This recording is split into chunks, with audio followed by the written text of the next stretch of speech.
Hello and welcome to another episode of the Good Human podcast. I just had a no spend October. I followed it on into November. Now, what that meant for me is October was no online spending and no bank card spending. So I allowed myself to buy things, but only in cash. And I had a few other minor rules to go along with it. I had to carefully consider whether or not I actually needed the thing. And I also considered if in a year's time, would I be glad that I had bought the thing? So this came after hanging out with a friend of mine who is notoriously frugal. She's been frugal all her life, and even though she has a very well paid job, she spends money very carefully or not at all. And I've been quite the opposite, like a lot of us. I've never been without money, I've never been short of money. And I think that's part of the problem, perhaps, in that I have maybe never appreciated money fully. And so, after hanging out with my friend and discussing this at length, I pondered over how much money I waste. And I'd never really added it up. I knew I did waste money. I knew, especially in the past, like I'm 45 now, so when I was in my 30s, especially my early 30s, I wasted an awful lot of money. That was through other life things to do with like depression and long-term injury and stuff. So, sad story. I certainly spent back then to cheer myself up. And I pondered whether or not that had just become an ingrained habit from that time, that I was shopping to get that dopamine hit, to get the instant gratification. And out of boredom, I was shopping as a form of entertainment. And certainly thinking back to that time where I wasn't happy and I wasn't healthy, that was definitely something that I did do. I would take myself away into the town, into the shops, and I would pass hours going around the shops, finding things to spend money on. Would come home with them, and very often they would barely leave the shopping bag. So it was about the hit of the purchase rather than the necessity of the buy. And that became super apparent when I sold my house and I cleared out all my stuff. I went and spent several months in New Zealand, and I decided just to get rid of almost everything. And when I was going through my stuff, there was an abundance of things that still had labels and price tags on them. They'd never been used. So they'd been purchased but never used. So the writing was on the wall. I had been aware for a long period of time that I wasted money. But much like when people are in denial about caffeine and alcohol and junk food and their fitness and their longevity, the denial can run very, very deep, and it can be super hard to see. And, arguably, is this a problem? Isn't it a problem? Is it ruining my life? Is it not? Is it something that has to be fixed? For me, it hit a turning point where I would say yes.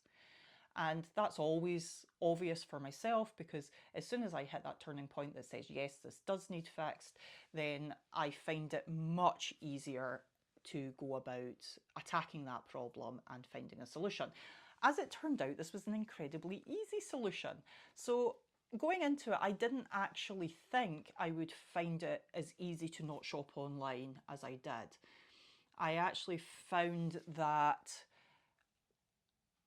I think maybe the truth of it hit me so hard that I was almost desperate to not do it anymore.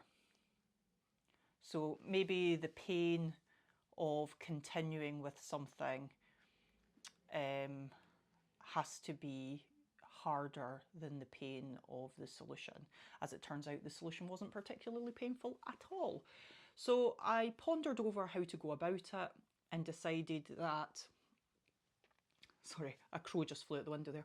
I pondered over how to go about it, and I decided that I would not shop online and that I wouldn't spend on my bank card, but I would allow myself cash purchases with thought behind them.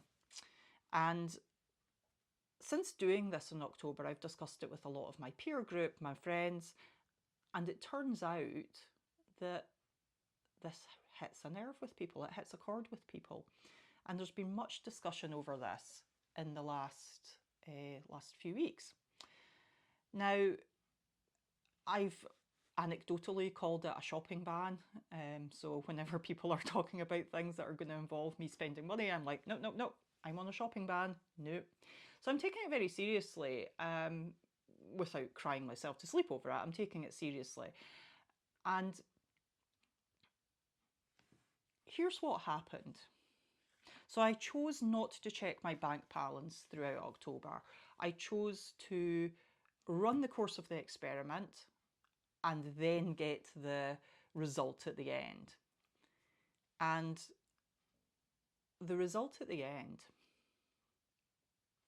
was that compared to September, I spent £998 less in October, which frankly is both amazing and deeply disturbing at the same time, because I could not tell you what I had spent that extra £1,000 on in September.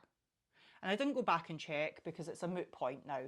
It's done. I don't need to know what I was spending money on. I need to move forward. Instead of looking back, I need to move forward with new habits and a new, deeper regard and gratitude for money.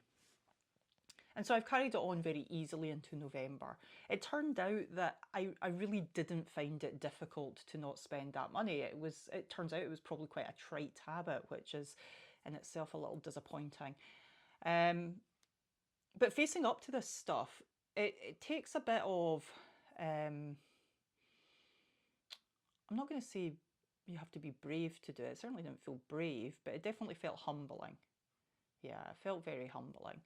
And I had to be willing to admit how much money I've spent and wasted over the last 20 years. And if you're not quite ready to face up to that, then you might find this more difficult to do if you're in a similar position. Everybody's habits are going to be slightly different as well. What I found was that, say, on a Sunday afternoon, if I was a bit bored, I might find myself scrolling, searching for products, checking lots of different websites, reading reviews, trying to find the cheapest source for that product. And then when I found the website that saved me £2.50, I very triumphantly bought the product off said website. Or, you know, if I suddenly found the item on sale somewhere, I was like, oh, must buy it, it's on sale. And I would get that gratification and that dopamine hit from purchasing the item at a lesser price than it was elsewhere.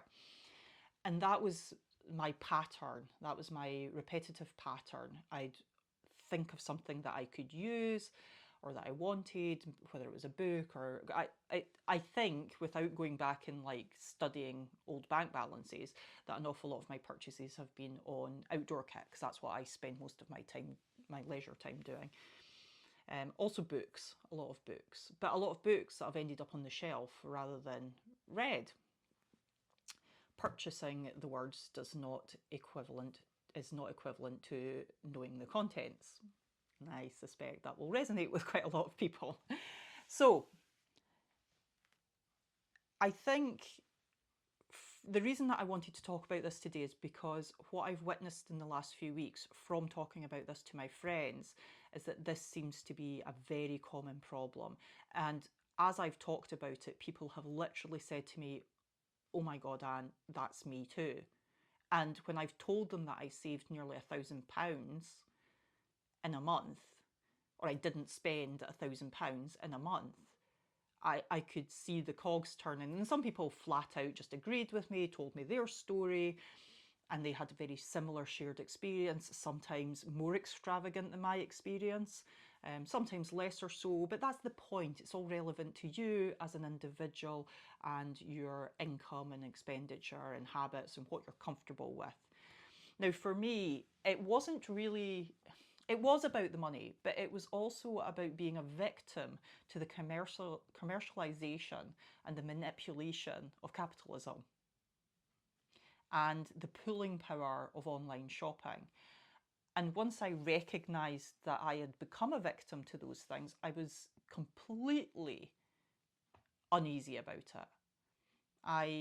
Or intolerant of it. I can't have that. I won't be that person. Now that I've become aware that I have succumbed to the manipulation of advertising and of spending and of consumerism, now that I have become absolutely aware of that, hyper vigilant of it, now it's time to stop, because I cannot allow myself to be that person. And so for me, that was perhaps more important, like setting myself free from consumerism. And so moving forward, I don't know yet. Maybe I'll report back in another year's time and see if I've been able to maintain the habit, or if somebody remembers and you want to message me in 6 months or a year's time and find out whether or not I've been able to maintain not spending online or not spending on my card, or whether or not I have re-succumbed to consumerism. I would be more than happy to talk about that, because if I have found myself sliding back into that pit, I would most certainly want to pull myself back out of it again, because it was unwitting. Well, it wasn't entirely unwitting, but I wasn't conscious enough of it in order to feel like it was something that I wanted to change or fix even. And I think that's kind of the point, is we can be very hard on ourselves about our bad habits or things about ourselves that we become aware of, and we want to change it but we struggle to. There's no point. Don't beat yourself up over these things. Try and become aware of them and observe them and ask yourself questions about your behaviour, and ask yourself whether or not this is something that you want to change, and if it is something that you want to change, how can you go about changing it. So that is my story. I stopped online shopping for 1 month and I saved £998. If you've got any questions, ask me in the comments. Follow me on Instagram or on Facebook at Good Human Life, and I will see you in the next one. Bye for now.